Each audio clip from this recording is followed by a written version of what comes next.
taking earmarks or putting earmarks in the spending bills, then I think you'll be consistent. Let me ask you about this. Let me ask this. Term limits. You ran on term limits. I think we should have term limits for our elected leaders. You've been in Congress 18 years. But I never ran on voluntary term limits. There's a big difference. I didn't sign a pledge for a voluntary term limit. Matter of fact, some of the best people that I worked with who were the most principled came in on voluntary term limits. Some of them broke their promises and some didn't, and they were very good people. So some of the good people left. And it's true, I didn't run on that, Tim. You're wrong on that. I support term limits. You know, and I voted for all. We had 16 votes one time on term limits, and I voted yes for them. But voluntary term limits is a lot different than compulsory term limits. It's good to have a turnover, but that isn't the solution either. It's the philosophy of government that counts. But if you believe in the philosophy of term limits, why wouldn't you voluntarily limit? Well, it's one of those. It's one of those things that's not. I mean, you don't see that I'm campaigning on that. I mean, I don't think it's a solution. Oh. Philosophy is the solution.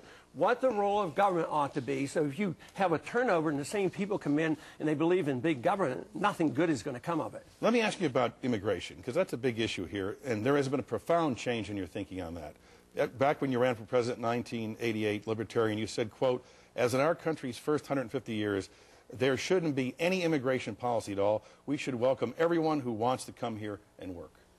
You've changed your view. During that campaign, I remember I got into trouble with the Libertarians because I said there may well be a time when immigration is like an invasion and we have to treat it differently. And I think in one sense, with the welfare state out of control, see, my approach to immigration is somewhat different than the others.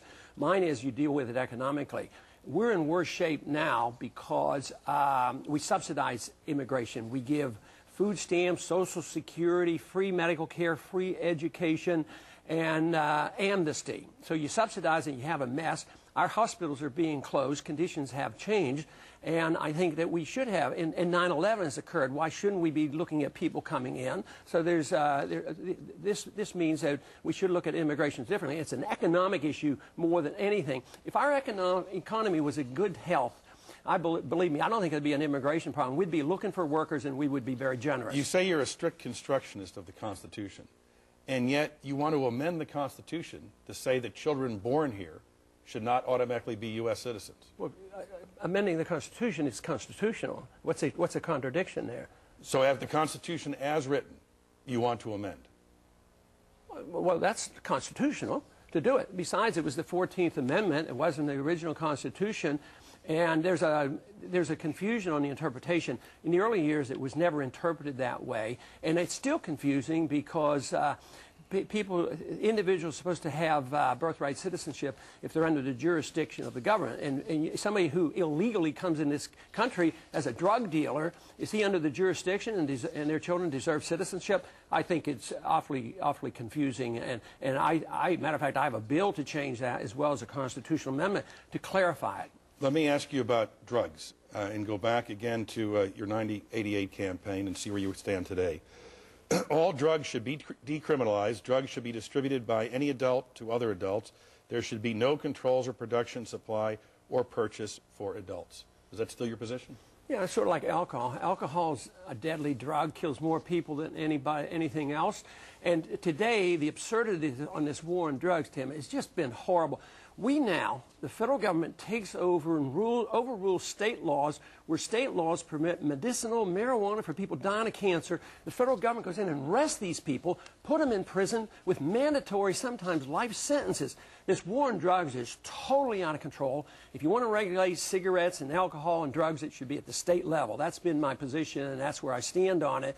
But the federal government has no prerogatives on this.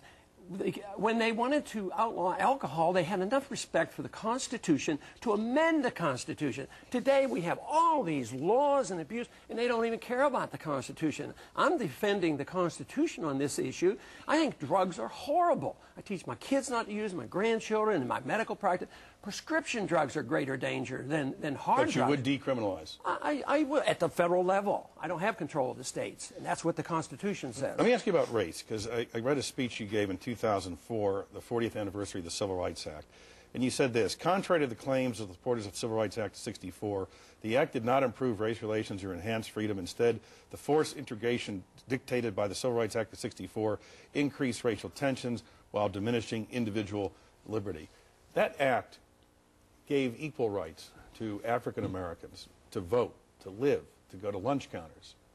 And you seem to be criticizing it. Well, we should do this at a federal level. It's a federal lunch counter be okay for the military.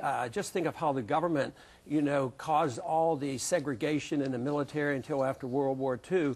But when it comes, Tim, you're not compelled in your house to invade strangers that you don't like. So it's a property rights issue.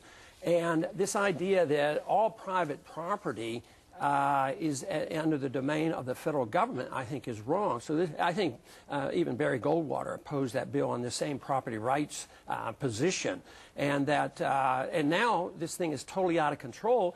If you happen to like to smoke a cigar, the federal government's going to come down and say you're not allowed to do this. But you would vote if you would vote against the Civil Rights Act if it was today. If it were written the same way, where the federal government's taken over property, it has nothing to do with race relations. It just happens, Tim, that I get more support from black people today than any other Republican candidate, according to some statistics. And I have a great appeal to people who care about personal liberties and to those individuals who would like to get us out of war. So it has nothing to do with racism. It has to do with the Constitution and private property rights. I was intrigued by your comments about Abe Lincoln. According to Paul, Abe Lincoln should never have gone to war.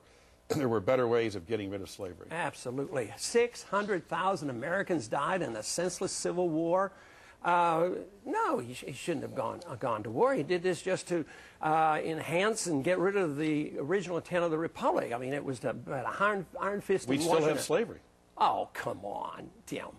Slavery was phased out in every other country of the world, and the way I'm advising that it should have been done is do like the British Empire did. You buy the slaves and release them. How much would that cost compared to killing 600,000 Americans and where it lingered for 100 years? I mean, the hatred and all that existed. So every other major country in the world got rid of slavery without a civil war. I mean, that doesn't sound too radical to me. That sounds like a pretty reasonable approach.